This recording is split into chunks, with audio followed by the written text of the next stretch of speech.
Chapter 14. Cornelius Fudge. I almost imagine I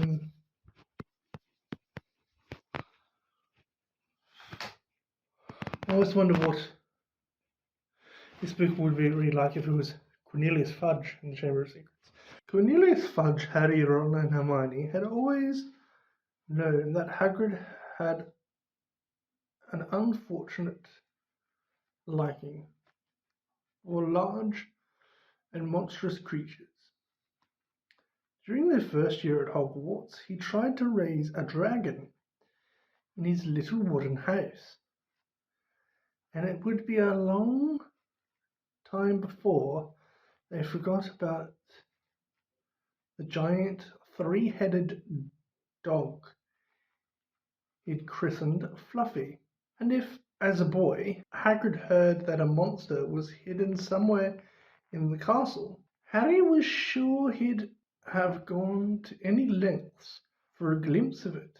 He probably thought it was a shame that the monster had been cooped up so long, and thought it deserved the chance to stretch its many legs.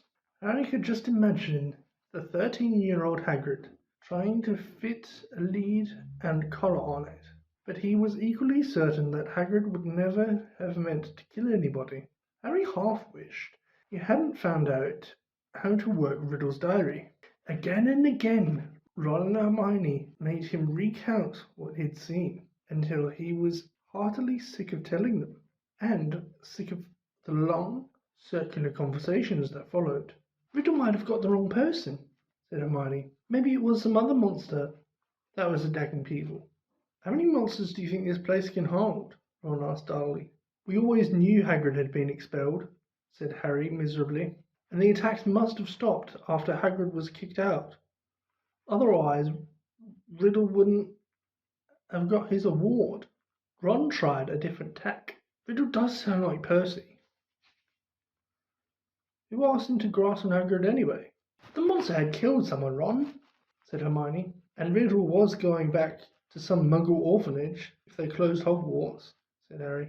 I don't blame him for wanting to stay here. Ron bit his lip, then said tentatively, You met Hagrid down Nocturne Alley, didn't you, Harry?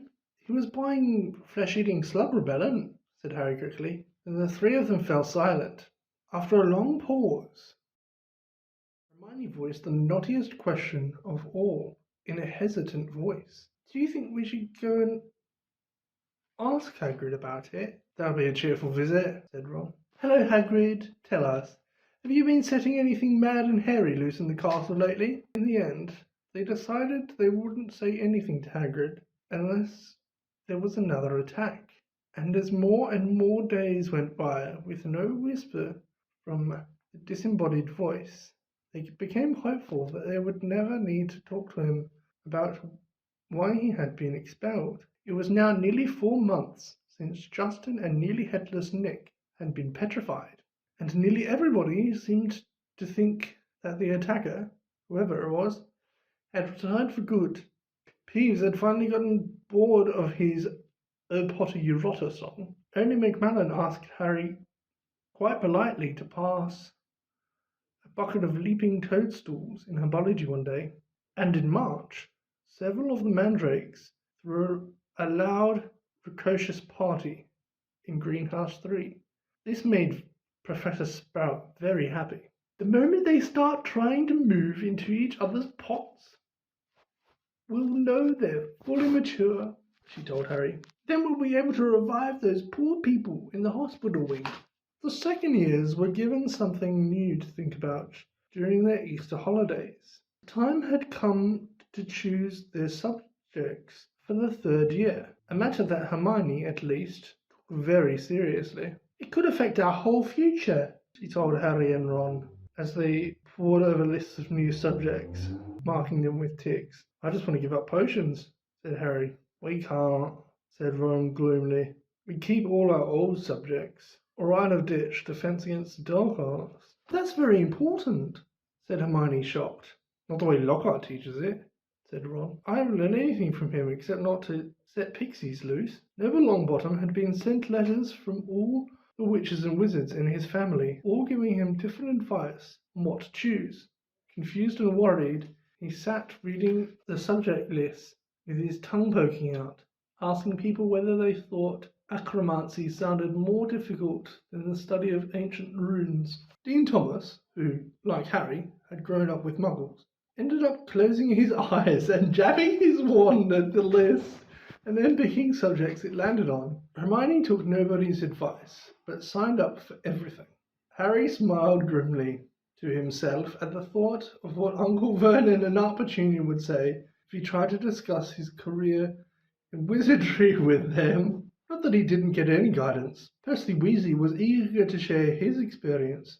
"Depends where you want to go, Harry," he said. "It's never too early to think about the future. So I'd recommend divination. People say Muggle studies is a soft option, but I personally think wizards should have a thorough understanding of the non-magical community, particularly if they're thinking of working in close contact with them. Look at my father. He has to deal with the Muggle business all the time. My brother Charlie was always more of an outdoor type, so he went for care of magical creatures. Play your strengths, Harry." But the only thing that Harry felt he was really good at was Quidditch. In the end, he chose the same new subjects as Ron, feeling that if he was rubbish at them, at least he'd have someone friendly to help him. Gryffindor's next Quidditch match would be against Hufflepuff. Wood was insisting the team practice every night after dinner, so that Harry barely had time for anything but Quidditch and homework. However, the training sessions were getting better, or at least drier. At the evening before Saturday's match, he went up to his dormitory to drop off his broomstick, feeling Gryffindor's chances for winning the Quidditch Cup had never been better. But his cheerful mood didn't last long. At the top of the stairs to the dormitory, he met Neville Longbottom, who was looking frantic. "Harry, I don't know who did it. I just found—" Watching Harry fearfully, Neville pushed open the door. The contents of Harry's trunk had been thrown everywhere. His cloak lay ripped on the floor. The bedclothes had been pulled off his four-posters, and the drawer had been pulled out of his bedside cabinet. The contents were strewn over the mattress. Harry walked over the bed, open-mouthed, treading on a few loose pages of Travellers with Trolls. As he and Neville pulled the blankets back onto his bed, Ron, Bean and Seamus came in. Dean swore loudly. "What happened, Harry?" "No idea," said Harry. But Ron was examining Harry's robes. All the pockets were hanging out. "Someone's been looking for something. Is there anything missing?" Harry started to pick up all his things and throw them into his trunk. It was only as he threw the last of Lockhart's books back into that he realized what wasn't there. "Riddle's diary's gone," he said in an undertone to Ron. "What?" Harry jerked his head towards the dormitory door, and Ron followed him out. They hurried back down to the Gryffindor common room, which was half empty, and joined Hermione, who was sitting alone, reading a book called Ancient Runes Made Easy. Hermione looked aghast at the news. "Only Gryffindor could have stolen. Nobody else knows our password." "Exactly," said Harry. They woke the next day to brilliant sunshine and light, refreshing breeze. "Perfect aquatic conditions," said Wood enthusiastically at the Gryffindor table, loading the team's plates with scrambled eggs. "Harry, back up there. You need a decent breakfast." Harry had been staring down at the packed Gryffindor table, wondering if the new owner of Riddle's diary was right in front of his eyes. Hermione had been urging him to report the robbery, but Harry didn't like the idea. He'd have to tell a teacher all about the diary and how many people knew why Hagrid had been expelled 50 years ago. He didn't want to be the one who brought it all up again. As he left the Great Hall with Ron and Hermione to go and collect his Quidditch things, another, very serious worry was added to Harry's growing list. He had just set foot on the marble staircase when he heard yet again, "Kill this time. Let me rip. Tear." He shouted aloud, and Ron and Hermione both jumped away from him in alarm. "The voice," said Harry, looking over his shoulder. "I just heard it again, didn't you?" Ron shook his head, wide-eyed. Hermione, however, clapped her hand over her forehead. Harry, I think I've just understood something. I've got to go to the library. And she sprinted away up the stairs. What did she understand? Said Harry distractedly, still looking around, trying to tell where the voice had come from. Knows more than I do, said Ron, shaking his head. Why is she going to go to the library? Because that's what Hermione does, said Ron, shrugging. When in doubt, go to the library. Harry stood, irresolute, trying to catch the voice again. But people were now emerging from the great hall behind him, talking loudly, exciting, exiting through the front doors on their way to the Quidditch pitch. Better get moving, said Ron. It's nearly 11. The match? Harry raced up to the Gryffindor Tower, collecting his Nimbus 2000 and joined the large crowd swarming across the grounds. But his mind was still in the castle. Along with the bodiless voice, as he pulled on his scarlet robes in the changing rooms, his only comfort was that everyone was now outside to watch the game. The teams walked onto the pitch to tremulous applause. Oliver Wood took off a worn-up flight around the goalposts. Madam Hooch released the balls. The Hufflepuffs, who played in Carney Yellow, were standing in a huddle, having a last-minute discussion of tactics. Harry was just mounting his broom when Professor McGonagall came half marching, half running across the pitch, carrying an enormous purple megaphone. Harry's heart dropped like a stone. This match has been cancelled, Professor McGonagall called through the megaphone, addressing the packed stadium. There were boos and shouts. Oliver Wood, looking devastated, landed and ran towards Professor McGonagall without getting off his broomstick. But Professor, he shouted, we've got to play! The Cup! Gryffindor! Professor McGonagall ignored him and continued to shout through her megaphone. All students are to make their way back to their house common rooms, where their heads of houses will give them further information as quickly as you can, please. Then she lowered the megaphone and beckoned Harry over to her. Potter, I think you better come with me. Wondering how she could possibly suspect him this time, Harry saw Ron detach himself from the complaining crowd. He came running up to them as they set off towards the castle. To Harry's surprise, McGonagall didn't object. Yes, perhaps you'd better come too, Weasley. Some of the students swarming around them were grumbling about the match being cancelled. Others looked worried. Harry and Ron followed Professor McGonagall back into the school and up the marble staircase. But they weren't taken to anybody's office this time. This will be a bit of a shock, said Professor McGonagall in a surprising gentle voice as they approached the hospital wing. There has been another attack. Another double attack. Harry's insides did a horrible somersault. Professor McGonagall pushed the door open and he and Ron entered. Madame Pomfrey was bending over a fifth-year girl with long curly hair. Harry recognized her as the Ravenclaw that had accidentally asked for directions to the Slytherin common room. And on the bed next to hers was Hermione, Ron groaned. Hermione was utterly still, her eyes opened and glassy. They were found near the library, said Professor McGonagall. I don't suppose either of you can explain this. It was on the floor next to them. She was holding up a small circular mirror. Harry and Ron shook their heads, both staring at Hermione. I will escort you back to the Gryffindor Tower, said Professor McGonagall heavily. I need to address the students in any case. All students will return to their common rooms by 6 o'clock in the evening. No student is to leave their dormitories after that time. You will be escorted to each lesson by a teacher. No student is to use the bathroom unaccompanied by a teacher. All further Quidditch training and matches are to be postponed. There will be no more evening activities. The Gryffindors packed inside the common room, listened to Professor McGonagall in silence. She rolled up the parchment from which she had been reading and said in a somewhat choked voice, I need hardly add that I have really been so distressed. It is likely that the school will be closed unless the culprit behind these attacks is caught. I would urge anyone who thinks they might know anything about them to come forward. She climbed somewhat awkwardly out of the portrait hole and the Gryffindors began talking immediately. That's 2 Gryffindors down, not counting a Gryffindor ghost and 1 Ravenclaw and 1 Hufflepuff, said the Weasley twins. Friend Lee Jordan, counting on his fingers. Haven't any of the teachers noticed that the Slytherins are all safe? Isn't it obvious? All this stuff's coming from the Slytherin. The air is Slytherin, the monster is Slytherin. Why don't they just chuck all the Slytherins out? He roared to nods and scattered applause.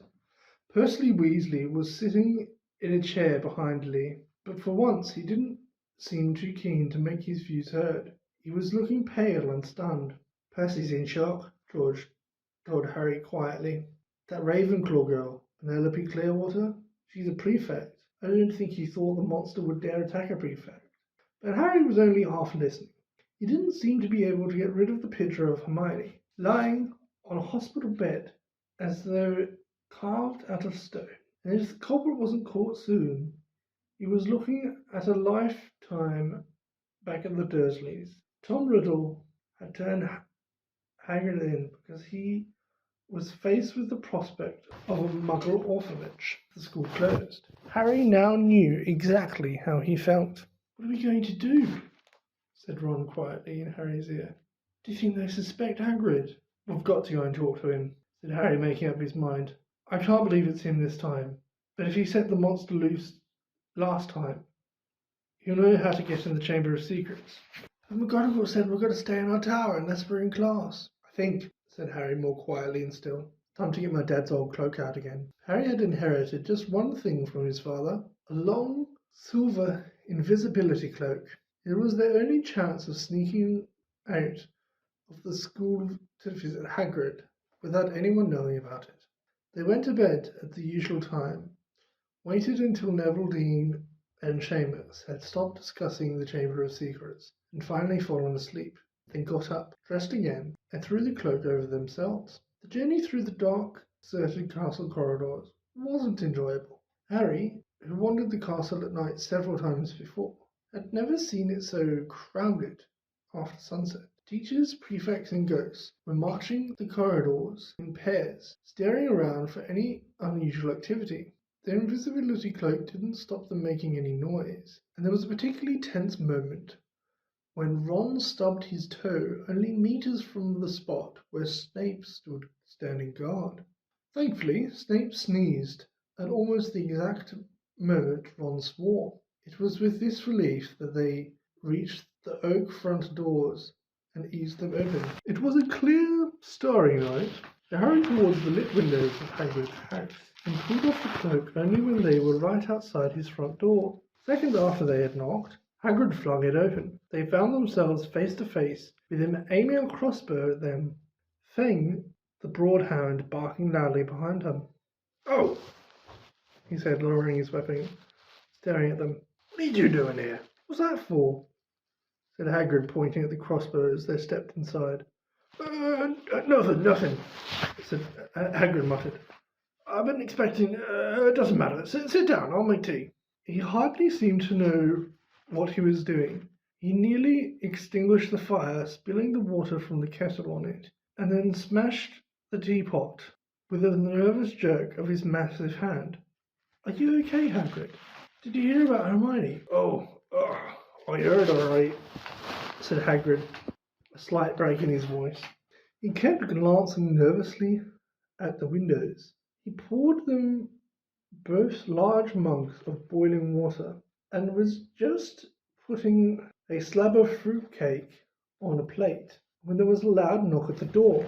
Hagrid dropped the fruitcake. Harry and Ron exchanged panic-stricken looks, then threw the invisibility cloak back over themselves and retreated into a corner. Hagrid checked that they were hidden, seized his crossbow, and flung open his door once more. "Good evening, Hagrid." It was Dumbledore. He entered, looking deadly serious, and was followed by a second, very odd-looking man. The stranger was short, with a pointy hat, and rumpled grey hair, and an anxious expression. He was wearing a strange mixture of clothes: pinstriped suit, scarlet tie, long black cloak, and pointed purple boots. Under his arm he carried a lime green Bowler, that's Dad's boss, Ron breathed. Cornelius Fudge, Minister of Magic. Harry elbowed Ron hard to make him shut up. Hagrid had gone pale and sweaty. He dropped into one of his chairs and looked from Dumbledore to Cornelius Fudge. Bad business, Hagrid, said Fudge in rather clipped tones. Very bad business. Had to come. 4 attacks on Muggleborns.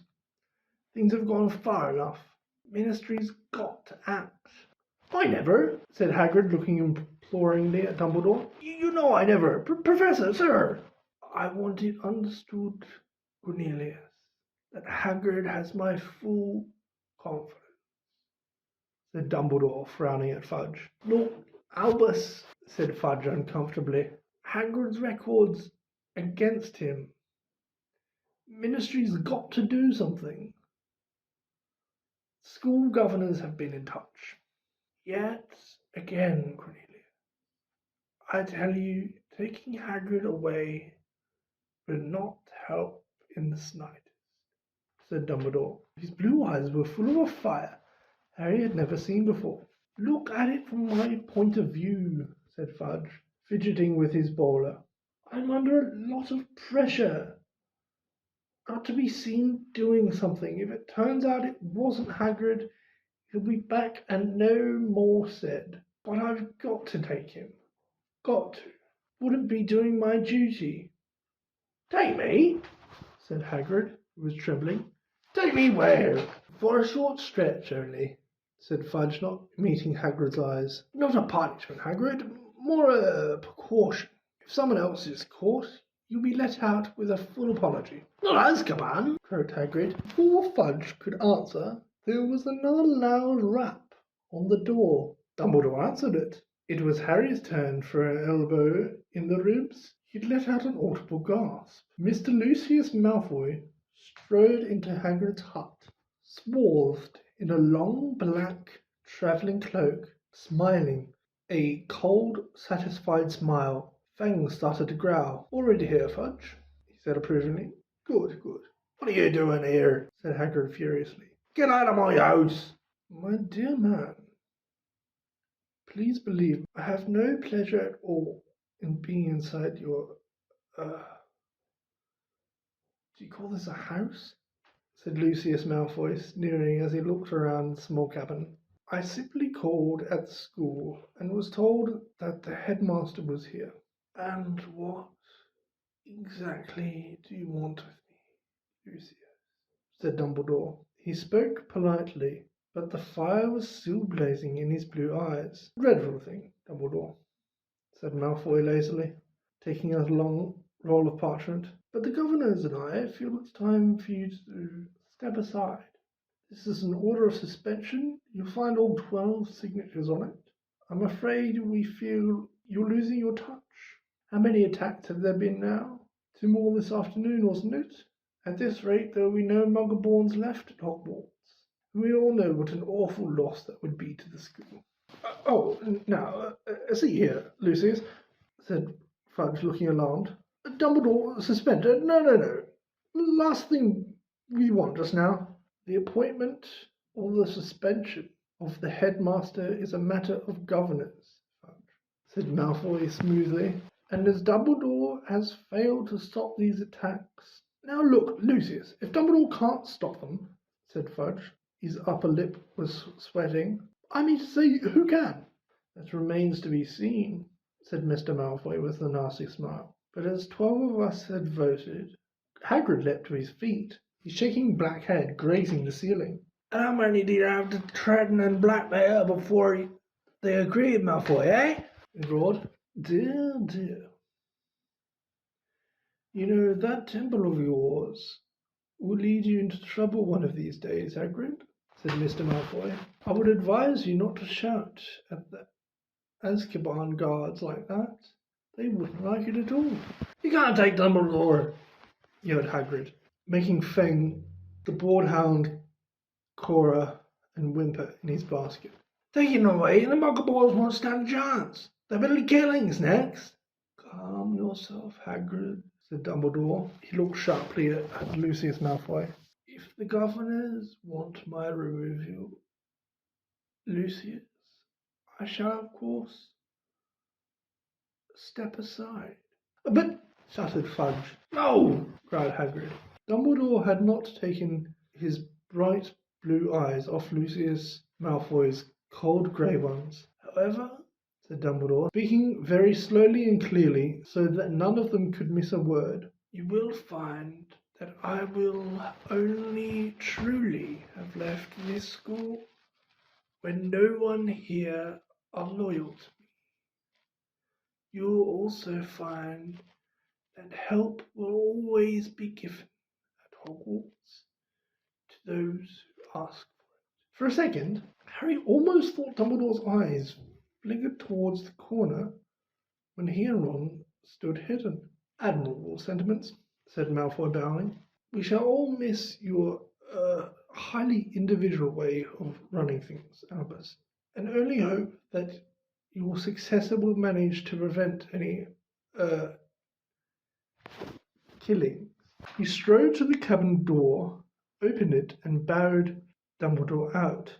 Fudge, fiddling with his bowler, waited for Hagrid to go ahead of him, but Hagrid stood his ground, keep a deep breath, and carefully said, if anyone wanted to find out some stuff, all I'd have to do would be to follow the spiders. That will read them, right? That's all I'm saying. Fudge stared at him in amazement. All right, I'm coming, said Hagrid, pulling on his moleskin overcoat. But he was about to follow Fudge through the door. He stopped again and said loudly, and someone will need to feed Fang while I'm away. The door banged shut, and Ron suddenly pulled the invisibility cloak off. We're in trouble now, he said hoarsely. No Dumbledore. They might as well close the school tonight. Doing attack a day with him gone. Fang started howling, scratching at the closed door. I'm going to point something out to Hermione and Harry, and possibly Ron. What are you talking about? They mentioned that it couldn't have been, it had to be in a Gryffindor, because nobody else knows their password. The only sort of thing I'd have to sort of point out there is, you know Slytherin's password, don't you? I mean, they change it like once a month or something. My point is, it doesn't have to be a Gryffindor. It could be a Slytherin, or Ravenclaw, or a Hufflepuff, or any of the teachers. Almost anybody that lives in the castle. It could be Hagrid for all we know.